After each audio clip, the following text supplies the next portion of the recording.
Welcome to Easy Learning. Exercise number 29. Today we have so many different means of getting comfortably and quickly from one place to another that we perhaps do not value some of these means as much as we ought. In the early days of man's development, he had to walk or to run if he desired to get from one place to another. Then, after many years, he discovered that he could sit on the back of an animal if he moved on land, and in this way he sat at ease while the animal labored for him. The animal used naturally differed in different countries. A very important development came when men discovered that they could move across water. The object that carried them over the water in those far off days could not be called a ship as we understand that word today. Poor as the methods may have been, however, they did let men reach places that would be otherwise cut off by water. For thousands of years, there was no development beyond this. There existed no quick means of movement. Life was simple and hard.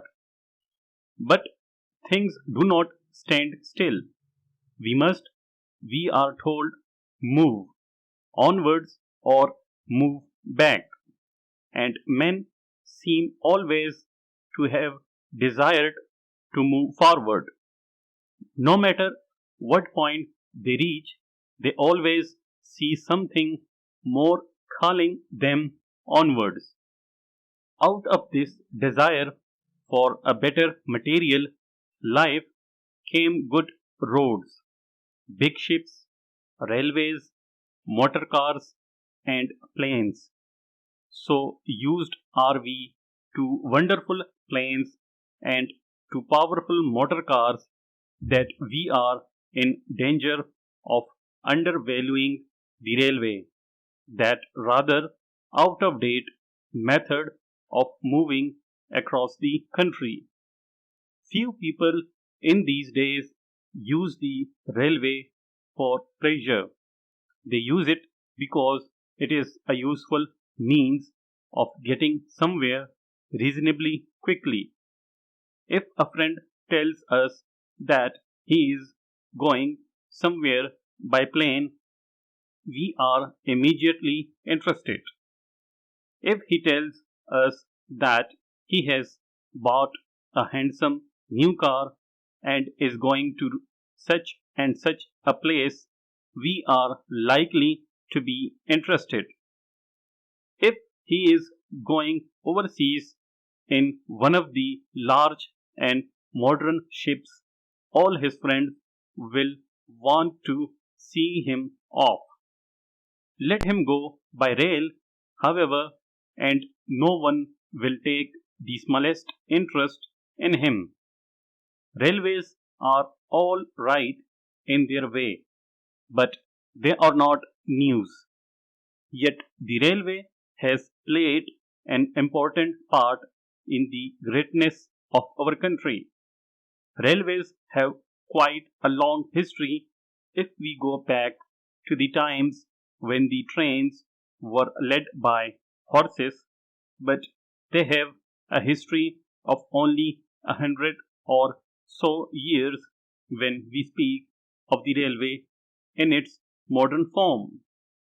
The present heavy railway with great engines and iron or steel railway lines was developed in this country, and from here it was soon sent to most parts of the world.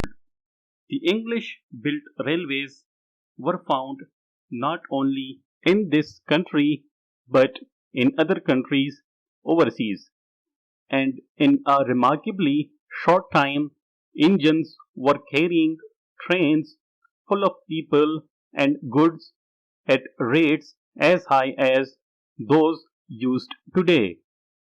These rates do not seem very remarkable today, used as we are to hearing of planes moving at 500 or 1,000 miles an hour, but they seemed very remarkable to people 100 years ago. There were no motor cars, and the horse was used as the quickest, safest, and best means of getting about on roads that were, for the most part, very bad indeed. Quite small distances often took days to cover. In such conditions as these, it is natural that the railway seemed a thing of most outstanding importance. It is certain that without it, this country could not have gone forward in the wonderful way it has. It is doubtful whether even the plane in this age has really been so important for the country as the train was in the earlier age. In the building of railways, this country led the world, but in recent years, certain other countries have shown more drive in keeping their railways clean and up to date. Full stop.